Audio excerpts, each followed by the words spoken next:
Je ne peux pas dire d'emblée. Infirmer ou affirmer, c'est des informations que j'ai reçues à date. C'est les mêmes informations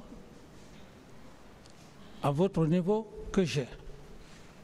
Donc c'est dans ces débats vous avez appris, ou bien du 28 septembre jusqu'au 3 décembre, vous n'avez pas appris? Non, pas... Dans cet intervalle de temps qu'il y a eu des disparus, les parents ne sont pas rentrés en position... Pas dans ce débat. Pas dans ce débat. Les informations circulaient. Et bien avant même la tenue de ce procès, les mêmes informations comme quoi il y a eu des disparus, ça existait, ça persistait, et on en parlait à date.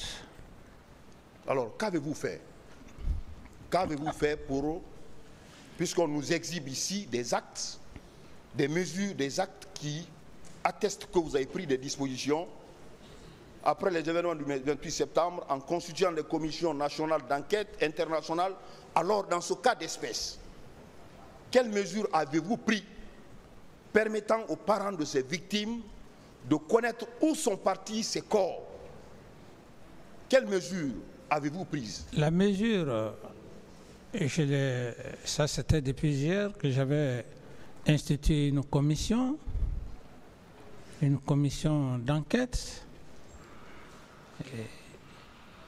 par le biais du ministre de Garde des Sceaux, en passant par le procureur. Et cette commission était en train de faire son travail jusqu'au moment où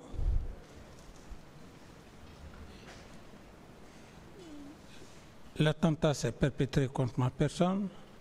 J'ai quitté le pays, donc je n'ai plus suivi le reste, le travail, le résultat des travaux que la commission avait entamés. Monsieur Kamara, oui.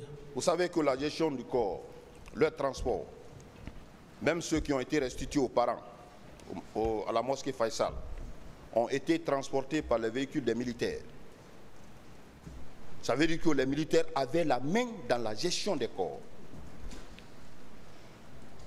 Oui. Avez-vous pris des dispositions auprès de ces militaires pour savoir où sont partis ces corps du 28 septembre au 3 décembre? Qu'est-ce que vous avez fait concrètement? Oui, mais c'est ce que je vous dis. J'ai dit le compte rendu qui m'a été fait, ce compte rendu, comme je l'ai dit, au nombre de 57, le ministre de la Santé l'a dit clairement devant cette barre, et cette commission avait pour mission, pour tâche, d'organiser, de préparer la distribution des corps au niveau des parents éplorés, des familles éplorées. Donc une commission était là. S'il n'y avait pas une commission pour la restitution des corps, on aurait dit que je n'ai pas pu prendre des dispositions, mais j'ai pris des dispositions. J'ai pris des dispositions. Monsieur Kamara. Oui, s'il vous plaît, je peux dire, monsieur le procureur, monsieur le substitut. Procureur. Ministère public. Ok, ministère public, merci.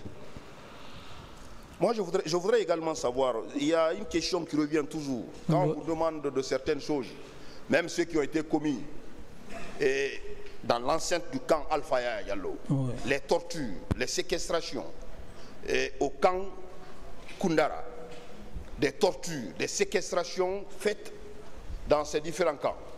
Vous avez toujours dit que vous ne connaissez pas. Oui. Au motif que vous avez fait délégation de pouvoir.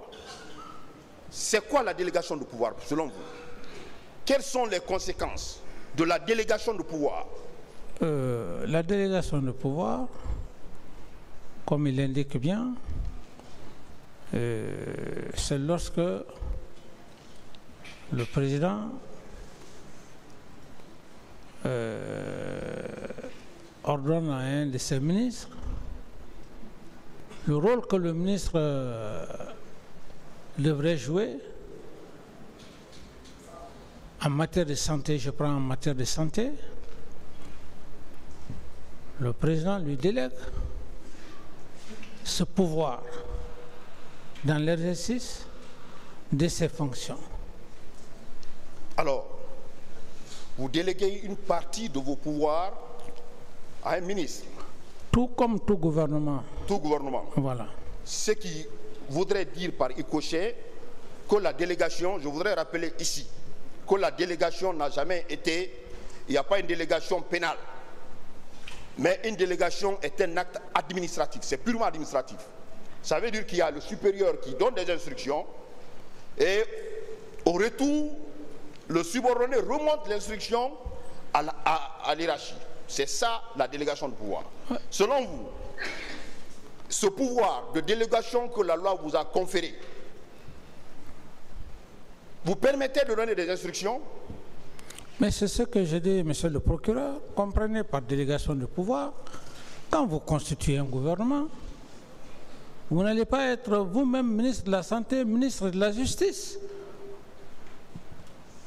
Si vous choisissez un ministre de la Justice et qu'il soit de surcroît spécialiste, vous lui conférez un certain pouvoir que vous-même vous ne pouvez pas l'exercer, que vous-même, puisque vous ne pouvez pas l'exercer, mais c'est vous qui avez le pouvoir, c'est vous qui avez toute la latitude de désigner le ministre en ce moment-là. Dans l'exercice de ses fonctions, pour le bien-être de la population, il vous rend compte. Voilà, c'est ce qui m'intéresse. Oui, mais il vous rend compte. Laissez-le finir. Il vous rend compte, et c'est ce que le ministre de la Santé a eu à faire. Il m'a rendu compte, et j'ai pris tout de suite des dispositions. J'ai créé une commission. Cette commission avait pour rôle d'exécuter tout ce que vous êtes en train de dire, monsieur le procureur. Ce n'est pas moi qui devrais m'occuper de la distribution de corps, ce n'est pas moi qui devrais faire l'entretien de ceux qui sont morts au niveau de la mort, ou tout au moins de l'autopsie. D'autres questions? Ce qu'on peut retenir, oui. On peut retenir que la délégation de pouvoir ne veut pas dire absence de coordination ou absence de compte-rendu. Vous avez le droit de donner des instructions et ces instructions doivent être remontées par un compte-rendu. On est d'accord? Tous les ministres doivent vous rendre compte. C'est ça. Alors, dans ces faits, chaque fois vous dites « je ne connais rien ». Je ne connais rien. Par rapport? Oui. Par rapport à quoi? Par rapport à la gestion des corps, vous ne connaissez pas. Non, mais, par rapport aux différentes autopsies, vous ne connaissez pas. Par rapport aux attributions du ministre de la Justice, vous ne connaissez pas. Pendant que vous avez délégué le pouvoir et on vous rend compte. Vous pouvez dire à ce tribunal que vous ne savez pas tout ce qui s'est passé? Non, mais monsieur le procureur, j'ai été le premier à vous dire, ici, devant cette barre, je n'ai pas dit que je ne reconnais pas le compte rendu que le ministre de la Santé a eu à me faire. J'ai largement expliqué et je vous ai même dit, j'ai dit devant cette barre que c'est moi-même qui aurais appelé le ministre de la Santé. J'ai dit de bien prendre soin du traitement des corps au niveau de la morgue. Alors j'estime que je n'ai pas dit dans le cadre des dispositions, dans le cadre de la santé, que je ne connais pas, encore mieux par rapport à la justice que vous parlez. Hier, j'ai fait état de l'ordonnance, monsieur le procureur. J'ai fait la lecture, le président m'a donné la latitude de faire la lecture. J'ai fait cette lecture où le président de cette commission était bel et bien un spécialiste, un procureur. Est-ce que ça veut dire que je n'ai pas parlé de la justice? Est-ce que ça veut dire que je n'ai pas parlé de la santé?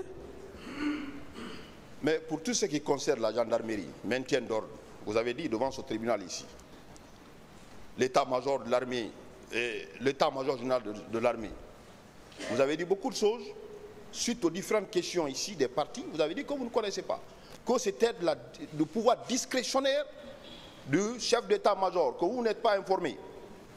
C'était par rapport, monsieur le Président, c'était par rapport à cette réunion qui s'est tenue. La question m'a été posée. À quel moment, à quel instant cette réunion a été tenue? J'ai été clair. J'ai lu le chef d'état-major général des armées. Il a toute la latitude de donner l'heure à ces chefs d'état-major particuliers. À cela s'ajoute le chef d'état-major de la gendarmerie qui ont tenu leur réunion. Ils n'avaient pas besoin de me dire l'heure à laquelle ils doivent tenir leur réunion. Donc si vous dites que je n'ai pas parlé de la gendarmerie, non. Et je crois que le chef d'état-major de la gendarmerie lui-même dans son PV, il a été convoqué par le chef d'état-major de la gendarmerie, du chef d'état-major général des armées.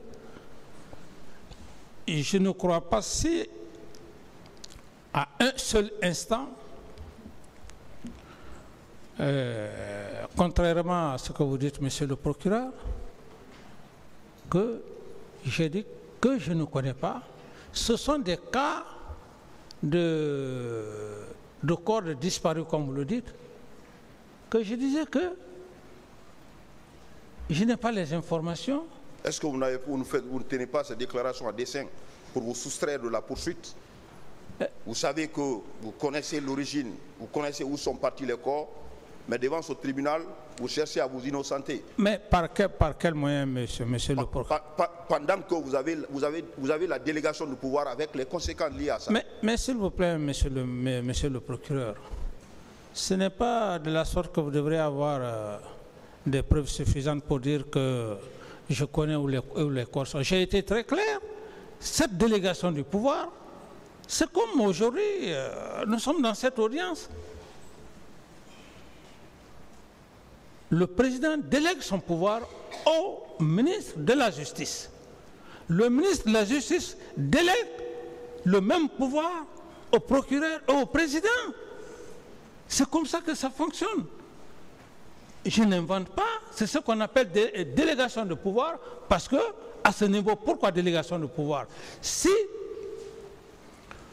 le ministre de la Justice, par exemple, ou le ministre de la Santé ne joue pas son rôle,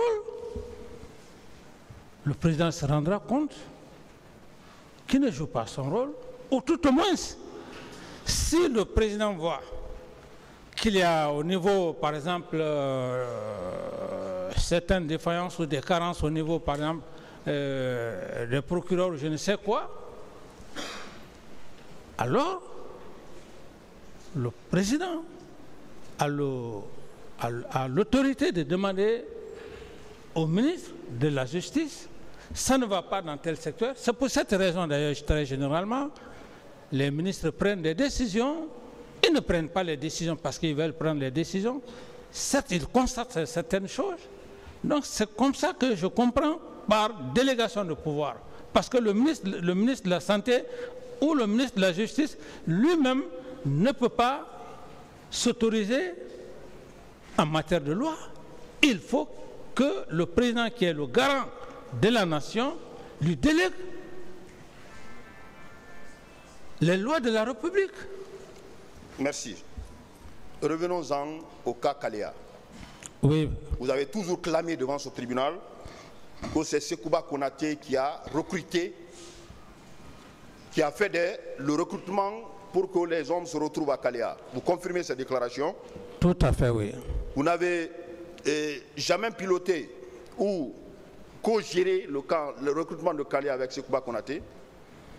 J'ai été très clair, monsieur le procureur, dans mon PV. J'ai dit, je fus informé et j'ai donné mon accord. Mon accord de passer dans les 4 régions naturelles.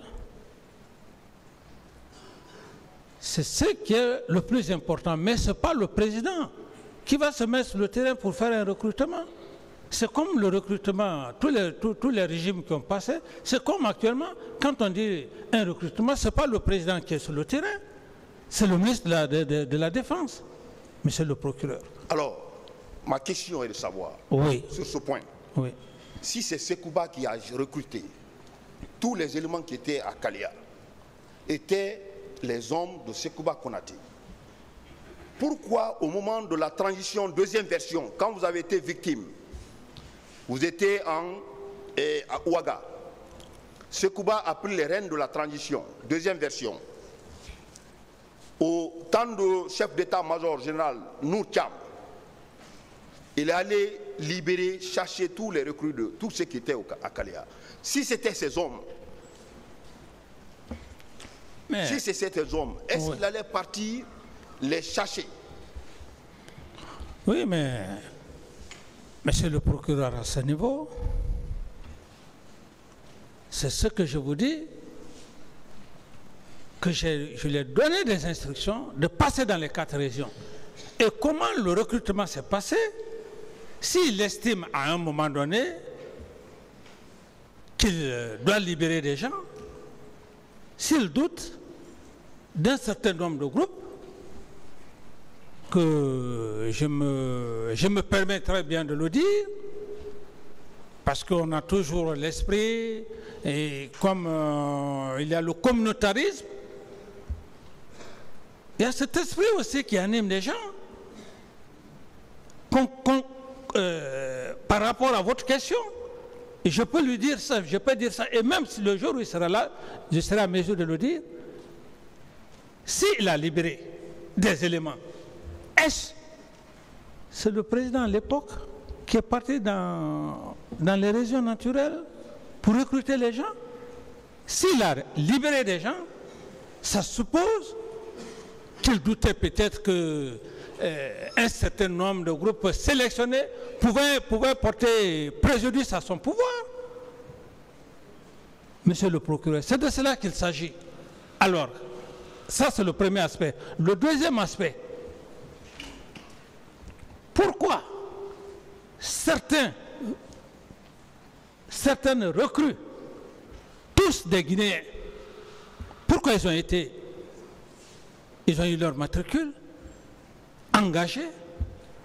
Monsieur le Président a parlé ici de faire très attention qu'on ne parle pas de communauté ici. C'est extrêmement important. Mais s'il vous plaît, Monsieur le Procureur, je respecte effectivement ce que le Président a eu à dire, mais si vous voulez venir sur ce temps, je dirais en ce moment que s'il a fait, c'est purement communautaire. Ma dernière question, Monsieur Camara.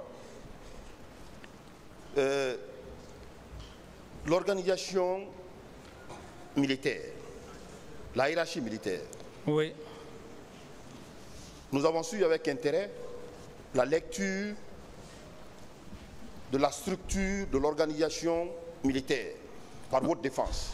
Oui. Et elle est allée même dire que le chef d'état-major général de l'armée est votre adjoint. Cela ne voudrait pas dire que vous êtes le chef? Non, peut-être. Le chef militaire, si le chef d'état-major général est votre adjoint.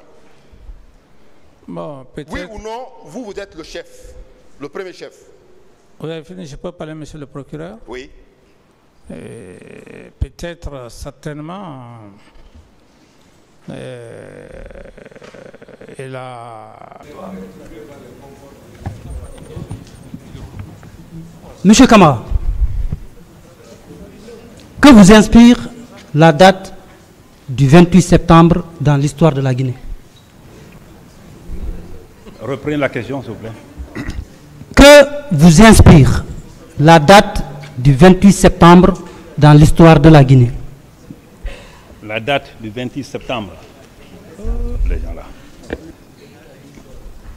La date du 28 septembre dans l'histoire de la Guinée s'enseigne même à l'école primaire. On sait que c'est la date historique qui nous a conduit à notre indépendance. Je vous entends mal là, est-ce que vous pouvez utiliser le micro s'il vous plaît? Je dis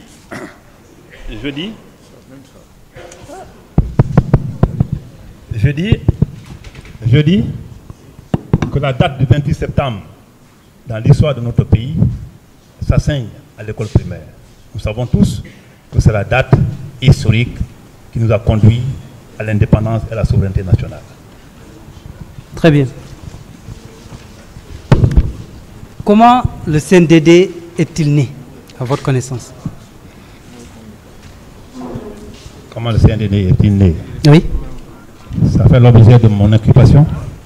Non, mais écoutez, c'est une question que je vous pose, monsieur. Je n'ai pas de réponse. Vous n'avez pas de réponse. Aussi simple que ça, hein? Étiez-vous membre du CNDD? C'est toute l'armée qui était membre du CNDD, il n'y a pas de liste. Pardon? Toute l'armée guinéenne était membre du CNDD. Parce Ma question est de savoir, est-ce que vous étiez membre du CNDD? Monsieur le procureur, je vous dis que c'est tout le monde qui était membre du CNDD comme moi. Mais il n'y a pas de liste. Mais pourtant, ma question est simple. Est-ce que Moussa Tchekbouro Kamara était membre du CNDD? Oui. C'est aussi simple que ça. Voilà. Voilà, c'est pas compliqué. Voilà. Quel poste avez-vous occupé au sein du CNDD? J'ai dit tantôt que j'étais secrétaire d'État. Secrétaire d'État, oui. En charge de la lutte contre la drogue, les grands banditismes et les services spéciaux. Secrétaire d'État chargé de la lutte contre la drogue et le grand banditisme. C'est bien ça? Les services spéciaux. Des services spéciaux, hein? Vous avez été nommé par qui? J'ai été nommé par décret. Par qui? Qui nomme par décret? Pardon?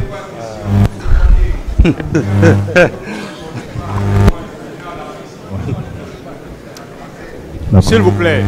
S'il vous plaît. Oui.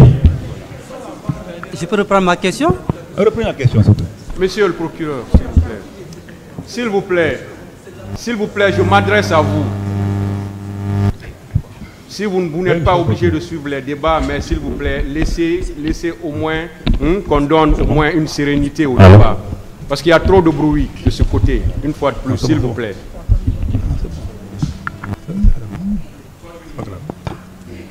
Merci, Monsieur le Président. Je disais que vous avez été nommé par qui? Par le président de la République d'alors. Qui? Le capitaine Moussa Dadis Kamara. Donc, en tant que membre du CNDD, exerçant les fonctions de secrétaire d'État, ça veut dire que vous adhériez à l'idéologie du CNDD, bien entendu. Parfait. C'est très bien. Quelles étaient vos prérogatives et attributions en tant que secrétaire d'État chargé de la lutte contre la drogue et le grand banditisme? C'était quoi votre mission concrètement? Comme vous l'avez entendu, la lutte contre la drogue, la lutte contre le grand banditisme et les services spéciaux, c'était mes attributions. Pardon? C'était mes attributions. Quoi? La lutte contre la drogue, la lutte contre le grand banditisme et les services spéciaux. Rien que ça? Rien que ça. Est-ce que votre service était habilité ou avait la qualité dans le cadre de maintien d'ordre? Ils ne font jamais de maintien d'ordre. Vos services ne font pas de maintien d'ordre. Pas de maintien d'ordre. Oui. Très bien. Dites-moi, votre unité était composée de quel type de corps parmi les forces de défense et de sécurité? Policiers et gendarmes. Donc c'était une unité mixte? Absolument. Et vous avez une idée de l'effectif? Oui, 200. Donc, vous aviez 200 personnes, y compris tout, et même les administrateurs. Personnes sous votre autorité, c'est bien ça? Tout à fait.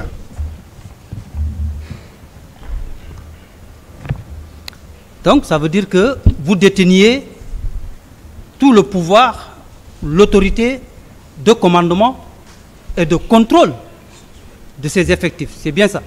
C'est bien, oui. Vous aviez le pouvoir d'émettre des ordres? Oui. Et vous aviez la capacité de vous faire obéir aussi? Oui, pour ceux qui peuvent obéir. À défaut, c'est la prison. Dans votre service, vous aviez aussi l'autorité de promouvoir, de remplacer et de sanctionner tous les membres de cette unité. C'est bien ça? Si c'est ceux qui se rendent coupables d'une action contraire à la mission principale. Vous aviez aussi le pouvoir et l'autorité d'envoyer les forces et de les retirer. C'est bien ça? Envoyer les forces et retirer ne relève pas de moi. Pardon? Ça, c'est la mobilité des hommes. Ça ne relève pas de moi. L'utilisation des hommes sur le terrain ne relève pas de moi. Non, je veux parler de vos éléments. Si, même si ce sont mes éléments. Vous n'aviez pas le pouvoir ou l'autorité de les envoyer, de les déployer sur le terrain? Non, mais je te peux donner que des instructions pour dire, alors faites les patrouilles d'urne, faites les patrouilles nocturnes. Alors, comment ils vont l'articuler la mission, ça relève dans notre échelon. Oui, mais ça veut dire que vous avez le pouvoir de les déployer sur le terrain. C'est ce que je veux tout simplement dire. Oui, ça c'est vrai. Tout comme vous aviez aussi le pouvoir de les retirer sur le terrain. Si, comme tu le penses. Donc, ce n'est pas ce que je pense, c'est une question que je vous Comme pose. tout militaire, oui. Est-ce que vous aviez cette autorité? Les autorités? Est-ce que vous aviez cette autorité? Si. Voilà. Donc, ça veut dire que cette unité, ce service spécial chargé de la lutte contre la drogue et le grand banditisme était sous votre commandement. On est d'accord? Oui, mais pas au stade. Pardon, je n'ai pas compris. Oui, mais pas au stade. Oui, mais pas quoi? Au stade. C'est-à-dire pas l'esplanade de stade. Comme je vous ai dit, qu'une mission militaire est articulée. Je n'ai pas parlé du stade. Hein. Non. Je parle d'abord de votre de service. façon globale, oui. Voilà. Ouais. Donc, vous aviez l'autorité de commandement et de contrôle effectif sur vos hommes. C'est bien ça? Tout à fait. Alors, si tel est le cas, ça veut dire que vous étiez un chef militaire. Je suis naturellement un chef militaire. Je suis colonel.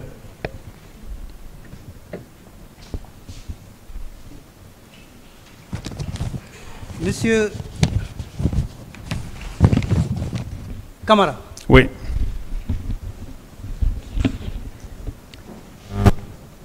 Où se trouvait le siège du CNDD? Reprenez. Où se trouvait le siège du CNDD?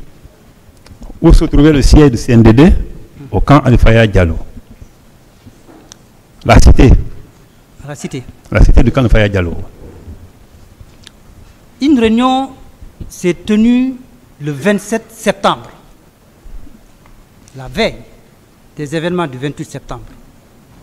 Ah bon? Oui, mais bien entendu, vous le savez aussi bien que moi. Dans le cadre de la planification du dispositif de sécurité qui devait être mis en place pour empêcher cette manifestation. Est-ce que vous étiez au courant de cette réunion? Non, pas du tout. Vous ne faisiez pas partie? C'est vous qui m'apprenez. Ah, c'est très bien. Alors, je vous l'apprends. Donc, vous maintenez vos déclarations selon lesquelles vous ne connaissez pas, vous n'avez pas eu connaissance de la tenue de cette réunion le 27. Pas du tout.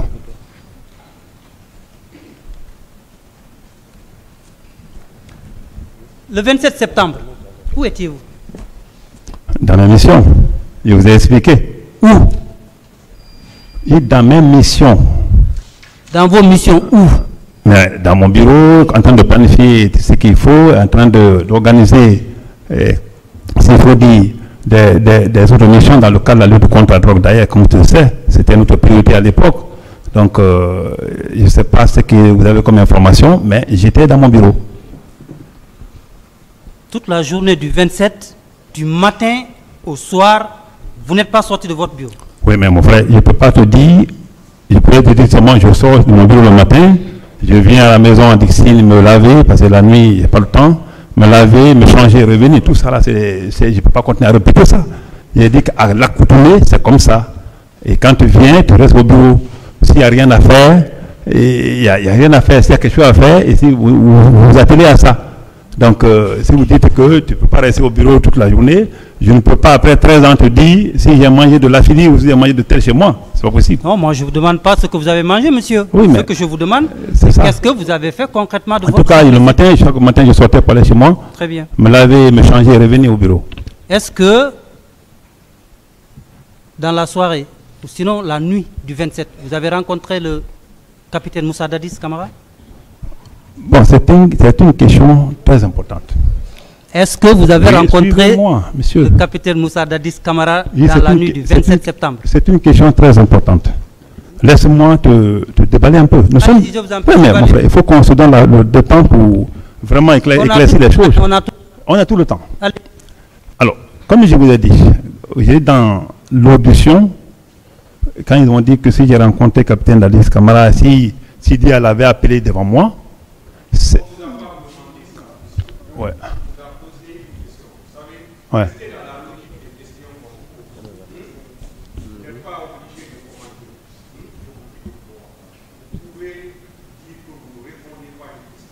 Votre hein? Vous avez beaucoup parlé, vous avez tout relaté, on vous a attendu, on vous a donné tout le temps nécessaire pour ça. Maintenant, ce sont des questions de précision. Donc, s'il vous plaît, suivez-moi. Si celui qui pose la question, point sur le tribunal,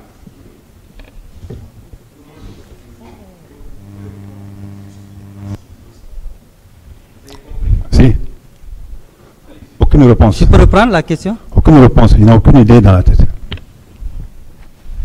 Oui, on peut continuer.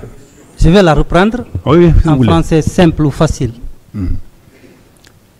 Est-ce que dans la nuit du 27 au 28 septembre, vous avez rencontré le capitaine Moussa Dadis Camara?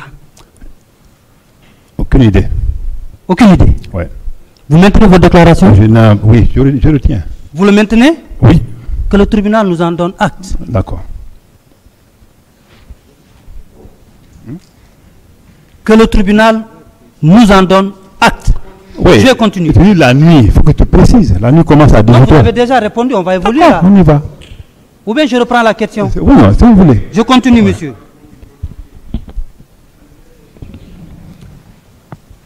Monsieur Camara, Oui.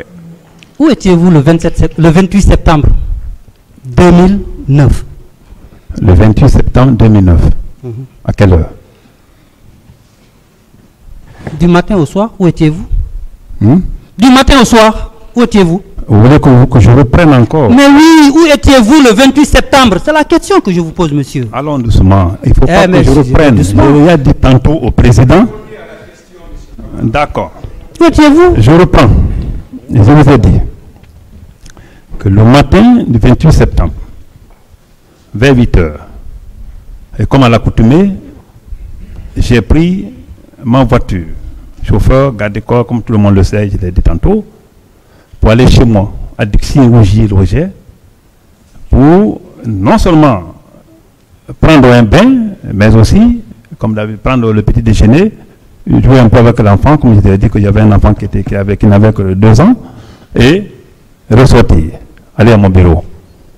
Et ce jour, comme vous l'avez entendu tantôt, ça a coïncidé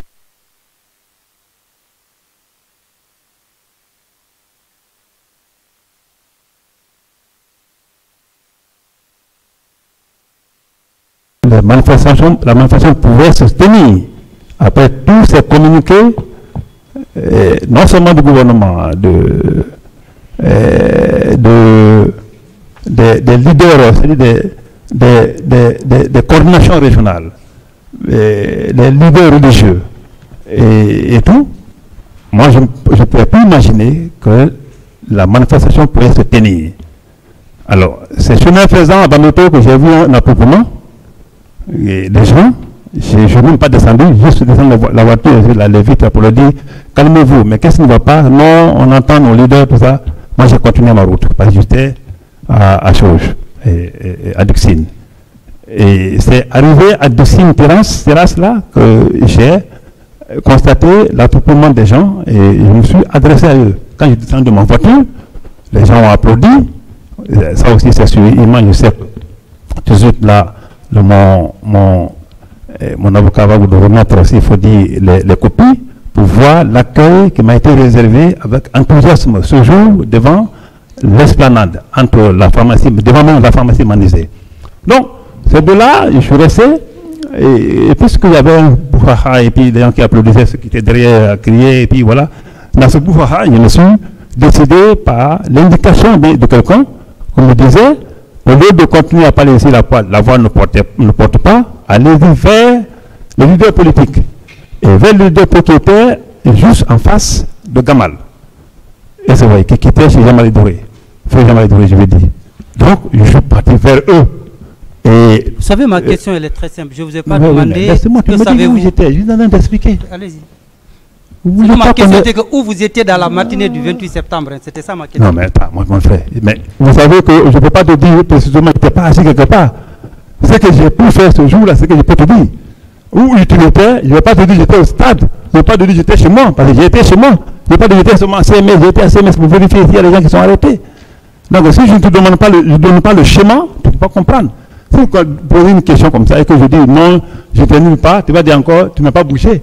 Laissez-moi t'expliquer. On est en face du monde là. Hein? Alors, je disais que c'est après je vais vers les leaders politiques et j'ai fait des échanges avec le grand frère Sidia Touré et je pense oui. En tout cas, ma question est très simple, sinon que je vous ai demandé où vous étiez dans la matinée du 28 septembre. C'était juste ça. Voilà, si vous avez compris, moi je pense que vous avez compris la question. Moi je pense que vous savez déjà où j'étais. Après ce que je viens de dire.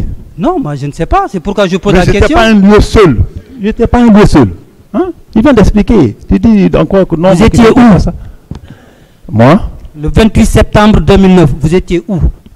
De mon bureau à domicile devant l'esplanade de stade, devant la pharmacie Manizé. De là-bas, les leaders à mon bureau, à domicile, CMS. Non, je ne vais pas te dire. Suivez-moi. Écoutez, suivez-moi, monsieur le procureur. Suivez-moi, c'est très important. Vous blaguez avec le feu, parce que ça, c'est un feu, ça. Écoutez, monsieur. Ça, c'est le feu sur notre tête. Attendez. C'est le feu sur notre tête, là. S'il vous plaît. S'il vous plaît. Oui. Je ne blague pas avec le feu. Dieu merci que vous ne blaguez pas. Non, s'il vous plaît. C'est important, hein. S'il vous plaît, mes questions sont très simples. Oui, mais si vous n'avez pas les réponses, dites que vous n'êtes même pas obligé de répondre. D'accord, si c'est pour donner un lieu précis, je n'en sais rien. Parce que vous ne savez pas où vous étiez le 28 septembre. Mais je vous ai bien dit où j'étais. Vous étiez où? Bien dit ce que j'ai fait. Alors vous étiez où? J'étais dans ce mouvement-là. Quel mouvement? Le mouvement de sensibilisation, le mouvement de s'il faut dire. Est-ce que vous étiez au stade du 28 septembre? C'est ça la question. Alors, pose alors la question. Est-ce que vous y étiez? Au stade du 28 septembre? Oui. Je suis venu. Mais je me suis limité juste dans la cour du stade. Donc vous étiez au stade? Si. Très pas bien. au stade. Oui, c'est pas compliqué. Non, mais c'est pas ce que tu as posé. Il faut poser les questions de façon précise. C'est important, hein? Au stade, si c'est où se trouve la pelouse, non. Mais j'ai joué un rôle, et c'était au sein du même stade, mais dans la cour du stade. Maître. Monsieur Moussa Kegbro Kamara. Si. Est-ce que vous étiez au stade la matinée du 28 septembre 2009. Au stade. Monsieur, sois précis. Pardon? Sois précis. Oui, je vous vois. Soyez précis. Non, monsieur. Ouais. Mais je viens de dire, monsieur le président. Oh, d'accord. Oui. Elle est claire, hein, simple. Oui.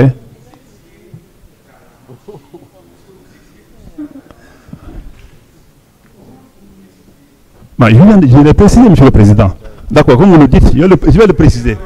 Alors, reprenez la question. Colonel Moussa Tchekbro Kamara. Président. Où étiez-vous la matinée du 28 septembre 2009? Merci, monsieur le procureur. Et comme la matinée commence le matin, à 8h ou vers 8h, je suis sorti de chez moi, au bureau, au camp Alfaya, Yaya. Je suis vers l'Imaya pour aller chez moi, à domicile. J'ai passé vers Koza, passé à côté là-bas. J'ai pris la route de Bameto. Arrivé à Bameto, j'ai trouvé un attroupement. De Bameto, je suis parti vers l'esplanade de Tatsouza. C'est le même chemin qui mène chez moi. C'est là-bas que j'ai trouvé un attroupement. Les policiers étaient vers la porte de stade. L'esplanade était vide. Parce que de l'autre côté, les autres étaient vers Manizé, devant Manizé. Je suis descendu dans le vide là. Je me suis adressé à ces gens. De ce niveau, je suis parti vers les leaders politiques qui étaient devant l'université Gamal. Ceci aussi, il a fait un dialogue avec eux. On a arrêté des points qu'il faut, que je viens de détailler. On a arrêté un compromis.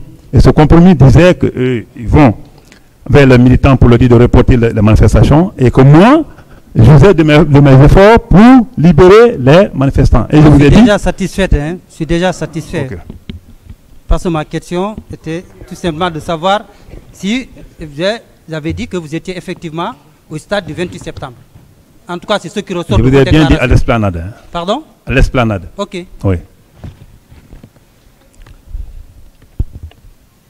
Monsieur le Président, vous savez, la répétition, elle est pédagogique. C'est toujours pas mal. Ça nous permet tous de camper les idées.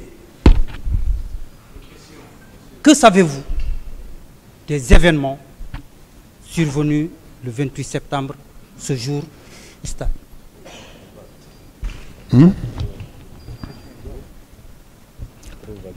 Alors, je vais rentrer encore dans les détails. Monsieur le Président, j'ai tout donné au Président et vous étiez là, mais si vous voulez encore que je revienne là-dessus, je suis libre. Mais la question est vague. Que savez-vous? Ça, c'est une question vague. C'est très vague. Il faut préciser, on va aller morceau pour que tout le monde comprenne ce qui s'est passé. Mon frère, c'est du français, je vous parle.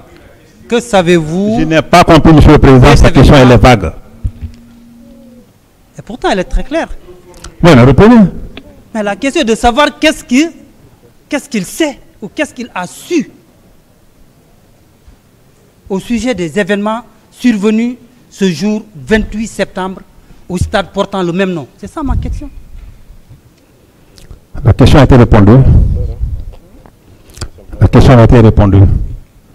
C'est ce que je viens de dire tout de suite là. Quand même, vous avez dit qu'est-ce que vous avez fait. C'est la même chose. Je vous ai dit que 48 heures ou 72 heures avant le 28 septembre, je veux dire 48 heures ou 24 heures avant le 28 septembre, vous avez suivi tout le monde ce qui s'est passé. Les communiqués, les différents communiqués qui ont passé et qui disaient qu'il faut qu'il y ait un report, pas une annulation, hein, un report, et que ce report était subordonné du fait que la journée du 28 septembre est une journée mémorable, est une journée chômée et fériée, à cause du fait que c'est le jour-là où la Guinée a annoncé sa prise d'indépendance et de souveraineté nationale. Je pense que ça a été connu. Que ce jour-là, ce jour même, moi je ne savais pas qu'il y ait... Je suis sorti. Je ne savais pas qu'il y ait événement, mais c'est à Bameto, j'ai eu le sentiment que la manifestation pacifique planifiée, malgré les interventions, n'a pas été annulée. Et je ne suis pas descendu de ma voiture, j'ai juste descendu les vitres. Les gens ont applaudi, tout m'ont salué. Si les journalistes étaient là-bas, ils ont les images. De là-bas, j'ai continué ma route. Et vous voyez, jusqu'à devant l'esplanade, comme je viens de dire tantôt, le 28 septembre. Et ça, les manifestants étaient à côté du Manizé. Les forces de l'ordre en charge de maintien d'ordre étaient vers la porte principale, l'entrée principale de l'esplanade, de stade. Et là, je suis descendu. Comme à l'accoutumée, j'ai été ovationné par un applaudissement. J'ai profité de cet enthousiasme-là pour donner des conseils de sage aux gens dans l'ambiance là. Et si vous regardez un peu les vidéos, vous trouverez comment je suis en train de parler avec les gens et comment l'applaudissement est fait. À ce niveau-là, j'ai été rassuré dans mon fort intérieur que je pouvais leur faire comprendre ce qu'il faut faire ce jour-là pour ne pas impacter cette journée. Je suis parti vers les autres parce qu'il y avait un monde fou. Mais il faut que je l'explique. Parce que je pense qu'il n'était pas là. C'est bon. Pendant que c'est compliqué. C'est bon. Je vais continuer. Voilà, des questions de précision, parce qu'à cette allure, on risque de reprendre encore le débat parce qu'il a dit tout ça. Posez des questions de précision, s'il vous plaît. Merci. Monsieur Camara. Oui. Est-ce que ce jour, les éléments de votre unité avaient été déployés sur le terrain? Je disais oui, parce que tous les jours, les gens étaient déployés le matin pour les patrouilles nocturnes et diurnes. Ils étaient déployés où? Quelle était leur position? Bon, comme je t'ai dit tantôt, ils étaient déployés. C'est le colonel Farima, il s'est bien chargé de toutes ces différentes patrouilles. D'abord, une équipe sur l'autre route et l'autre groupe là sur la route Le Prince. Donc, et voilà, c'est comme ça. Ça, c'était un schéma classique pour assurer les citoyens que vraiment il y a des gens qui les sécurisent.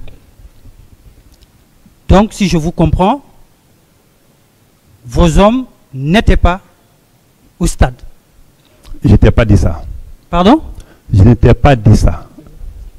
Je ne vous ai pas dit ça, s'il vous plaît. Je suis français. Alors, si je comprends, vos hommes aussi étaient au stade. C'est bien ça? Devant l'esplanade du stade, oui. Je les ai vus là-bas. Mais on n'est pas venus ensemble. Vous les avez vus là-bas? Si. Et ce jour, qui a donné l'ordre de déployer les hommes sur le terrain? Quel ordre, tu dis encore? Non, l'ordre de déploiement de vos unités sur le terrain. C'est un ordre, s'il faut dire, réglementaire. Lorsqu'un militaire, suivez-moi, ne pensez pas un peu l'armée. Lorsqu'un militaire a une mission, et que la mission doit se pérenniser sur le temps, on n'a pas besoin chaque matin pour lui dire, toi tu vas à gauche, toi tu vas à droite. Donc je vous dis que traditionnellement, la mission était partagée. Une équipe de patrouille nocturne, une équipe de patrouille diurne. Et chaque matin, cette patrouille-là se repartissait, ou chaque soir, une qui prenait l'autoroute et l'autre qui prenait la route Le Prince. Et vous voyez. Et ça, je vous explique ça. Donc on n'a pas besoin de dire qui a ce jour donné l'ordre pour que les gens partent. C'était déjà un programme traditionnel. Très bien.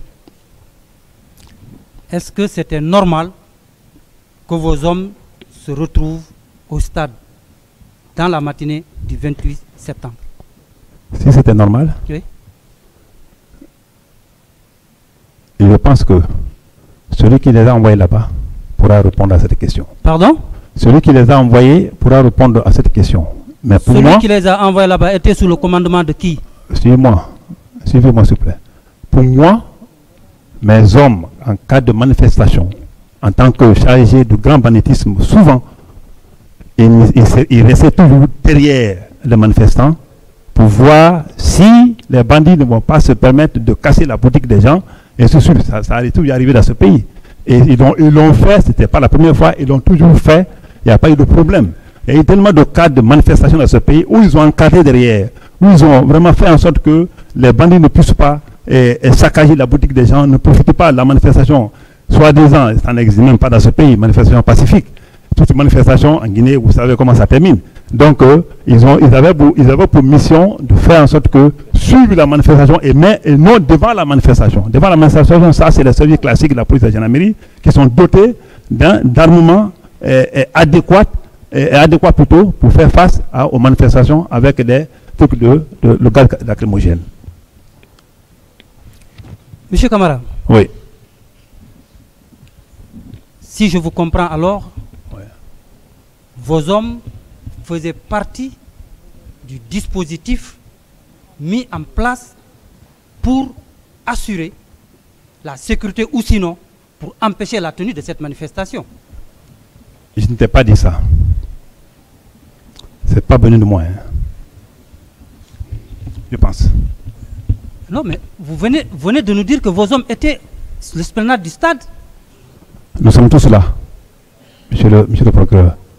Vous êtes procureur, le président, vous êtes tous en rouge, hein, mais chacun a son rôle. Bon, ça, c'est des détails, je pense Non, qu'on va aller aux questions. important. On va aller Chacun a son rôle ici à la barre. S'il vous plaît, ma question pourtant, elle est très simple. Je vous donne une Vous réponse. reconnaissez que vos hommes étaient Je vous ai dit que mes hommes étaient à l'esplanade. à l'esplanade du stade. Oui, l'esplanade. Voilà. D'accord, monsieur le président. D'accord. Ouais. D'accord. Ok. Je vous suis. Vos hommes étaient... Bien ça. C'est bien ça. Et qu'est-ce qu'ils faisaient là-bas? Je viens de le dire. C'était quoi Je viens leur de- rôle, Oui. leur mission? Oui. Là-bas. Je viens de le dire. Je pense que l'homme qui dirigeait ce jour-là, la patrouille, et qui s'est retrouvé là-bas, je pense que il a été entendu par le pôle de justice. S'il n'a pas été retenu, c'est parce qu'ils n'ont pas commis quelque chose de grave. Il a été entendu, comme moi. Vous n'avez pas répondu à ma question. La question a bien répondu. Je vous ai dit tantôt, vous avez posé une question simple, mais je vais donner une réponse simple que vous n'avez pas accepté d'admettre. Je vous ai dit, nous sommes dans ces salles-là. Le président, il est en rouge. Vous-même, vous êtes en rouge. Mais c'est le même, c'est deux rôles contradictoires. Oui, mais oui. Voilà, c'est aussi Bon, simple que d'accord. ça. Hein. À ce niveau, je t'ai dit que celui qui conduisait la patrouille a été entendu par le pôle de juge d'instruction. Mais vous reconnaissez que vos hommes étaient en place. Je l'ai toujours dit. Hein. Très bien.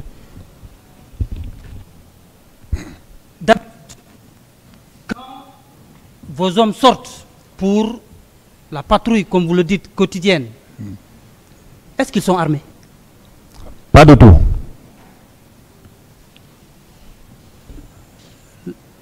Pas du tout. L'unité spéciale Ouais. chargée de la lutte contre la drogue et le grand banditisme sort en patrouille sans armes? C'est ce que vous voulez nous dire? Si c'est la patrouille, comme je vous ai dit, si c'est une patrouille nocturne et diurne, la journée, les gens ne peuvent pas être armés, ils peuvent faire quoi? Mais la nuit, généralement, si on a une information par rapport à une opération des bandits, les gens ils sont armés. Et ça c'est classique. Et vous savez que moi-même j'ai des gens aujourd'hui dans les rangs, ils sont plus avec moi. Je ne sais pas, hein, je ne sais pas. Oui, vous ne le savez pas, mais il ne faut pas oublier que j'ai des gens parmi mes hommes qui ont eu aujourd'hui, qui n'ont plus d'oreilles. Que je prends le cas de lieutenant Idrissa Kamara, c'est les bandits qui ont enlevé les oreilles avec des coups de feu. Sont armés lors de leur patrouille quotidienne? C'est ma question. Je t'ai dit que si c'est une patrouille Vous savez, je nocturne- fais violence sur vous-même, je vous vois, mais Non, mais je te dis, je reviens sur la chose. Si c'est une patrouille, si c'est une patrouille nocturne, oui. Mais si c'est une patrouille diurne, ça n'a aucun sens et ça, moi je ne l'ai jamais vu. Parce que je ne m'occupais pas des patrouilles. Ça pouvait faire des semaines sans que je m'adresse à ces gens. À Mais vos la hommes? patrouille nocturne, oui. Vous Moi, pouvez je- faire des semaines sans vous adresser à vos oui, hommes? mais ça, c'est adressé à ces hommes, c'est pas hiérarchie. Moi, j'étais à un échelon.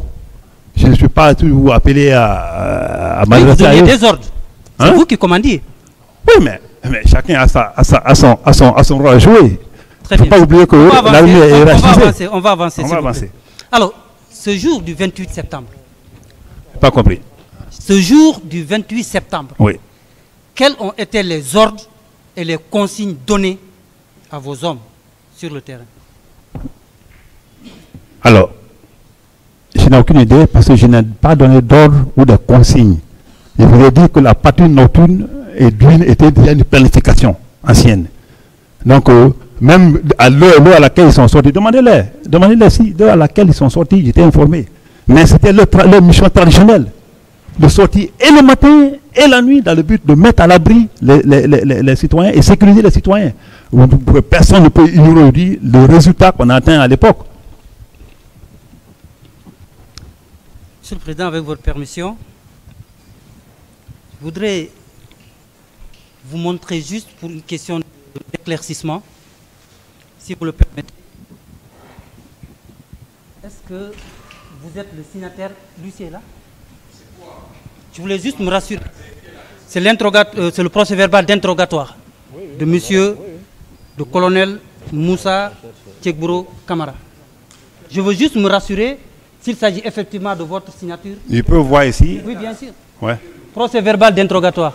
Quelle date? La date, s'il vous plaît, vous allez voir après. L'an 2012 et le 8 février. D'abord, juste la signature. Est-ce que c'est votre signature qui figure sur ce procès verbal?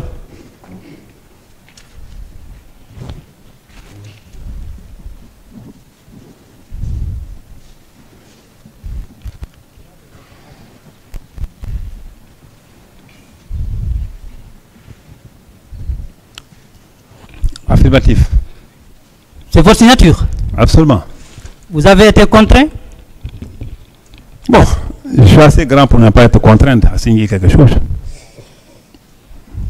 Donc, si c'est votre signature, ça veut dire tout ce qui est transcrit dans ce procès verbal vous engage.